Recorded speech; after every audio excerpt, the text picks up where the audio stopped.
the thing is that I, obviously, having been a pro for nearly 70 years and have traveled more miles than any human being ever now, the things these eyes have seen, and to see particularly how golf has made this remarkable change. I remember when Arnold Palmer was the first man to win $100,000 in a year.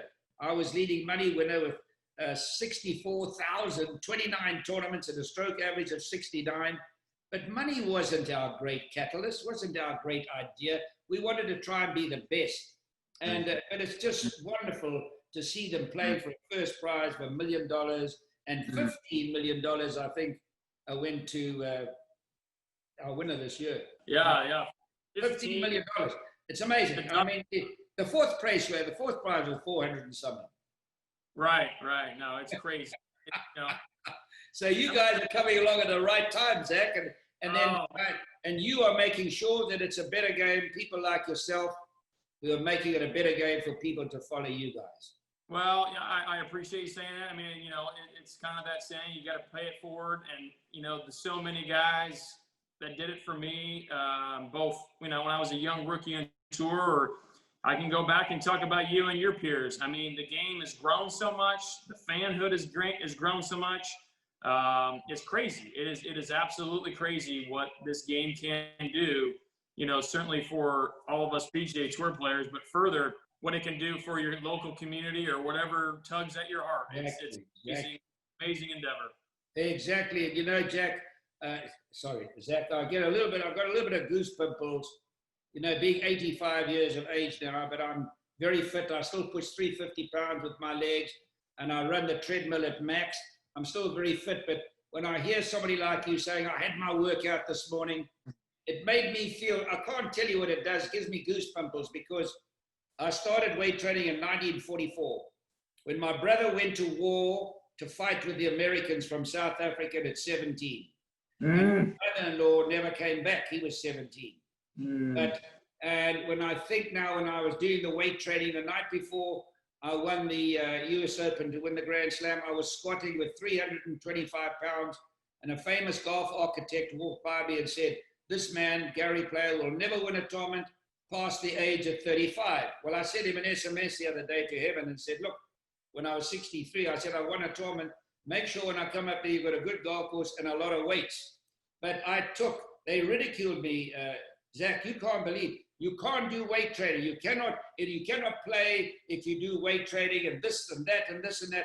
And even as of recent times, when Tiger and Rory went off a bit, they were giving the weight training the blame.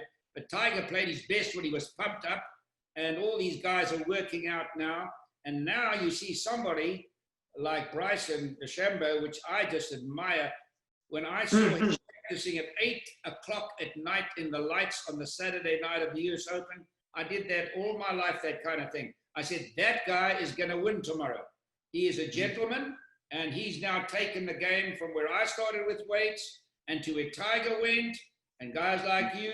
He's taken it another level, and it's more levels to come. So it's fantastic to see. So true. I mean, who would have thought? You've got a number of different industries within the game of golf. You got the equipment side, you got the agronomy, you got the golf clubs, corporate, private. I mean, there's number, but who would have thought the fitness side of golf would become its own niche, its own industry? I mean, it's amazing. And you go to any good golf resort or any area that is rich in golf tradition, there's going to be some sort of physical training, gym, clinic, whatever you want to call it, and individuals that specialize in golf fitness. I mean, it's mind-boggling knowing, and I love it because I think it should be just as equal when it comes to your technique or your mental side. I mean, the fitness side of it is just as equal. I think it's a great thing. And I think, when it comes to any sort of profession, you got to be physically strong. You got to be mentally strong, and you got to have proper fundamentals. And you started it, man. I mean,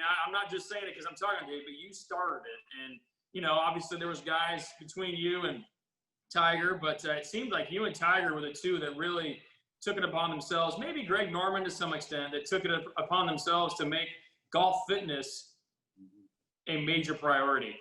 Absolutely. And the next big technology, Zach, will be eating. What Yeah. you eat. And there's already a slight change now, because the only exercises that people did when I played the tour was taking an olive and transplanting it into another martini. That was the only exercise.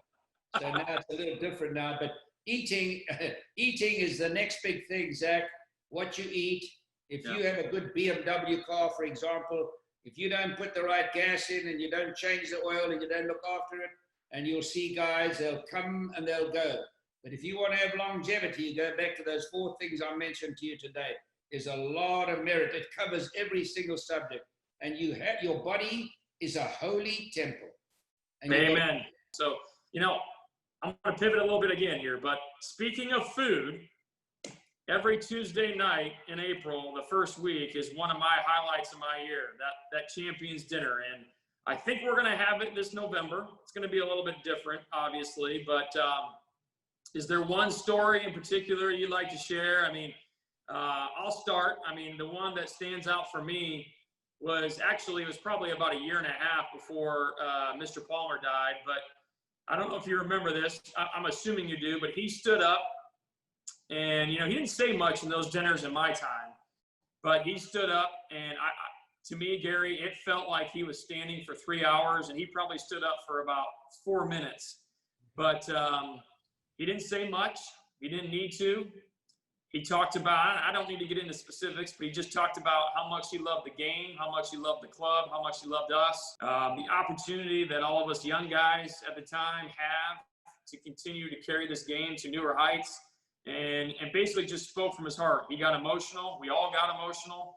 And it's a night, it's a 4 or 5 minute deal that I will never forget because of just what that fraternity represents and who's in that room. And I look forward to, many more dinners, but that one was really special to me. I don't know if you have any that kind of stand out. Well, it certainly is incredible. And as I told you that one story about Hogan there. Yeah. But it's fascinating to think that all these champions gathered together in unity and have had so much experience and so much travel. You're in a room that is very, very special, in a room that you have to have respect for. And and I'm pleased to see more people now are standing up with ideas to make Augusta a little better. And and it'll continue that way. And that's the nice thing. The younger guys that come along as chairmen, they encourage that, and it's good to see that. But when I think of the one night we had when Sandy Lyle won, now you have haggis, and we eat the tatties. Now let me tell you something.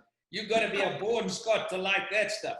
That's the closest to horse manure I've ever tasted in my life. And I took this whole thing in my hand, and I pretended I was eating it, and I put it in my napkin, and I took the napkin home. And I said to God, give me a piece of that chicken, that piece of dried chicken there. Right. I took the dried chicken somebody had been eating already. I mean, that stuff was wicked. But anyway, everybody has their own taste. Yeah. Oh, man, that haggis. Oh, man, it was Oh, terrible. man.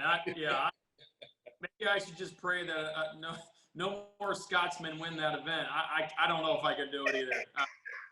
I remember Trevor's and I remember Charles. They brought some South African flair to that dinner table, and I had seconds. That's right. It was dried beef. It was dried beef, which is a great delicacy in South Africa. Yeah, amazing. It gives you a heart attack very early, but it's good. That's right.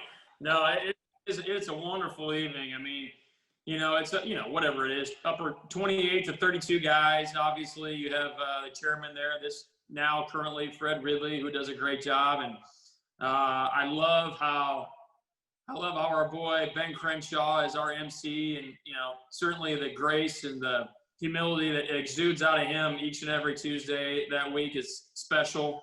I love all the tradition about it, and a great way to honor the champion of the previous year. Man, I look forward to this November, but it's going to be different, but it's going to be special again. So I hope you're looking forward to it.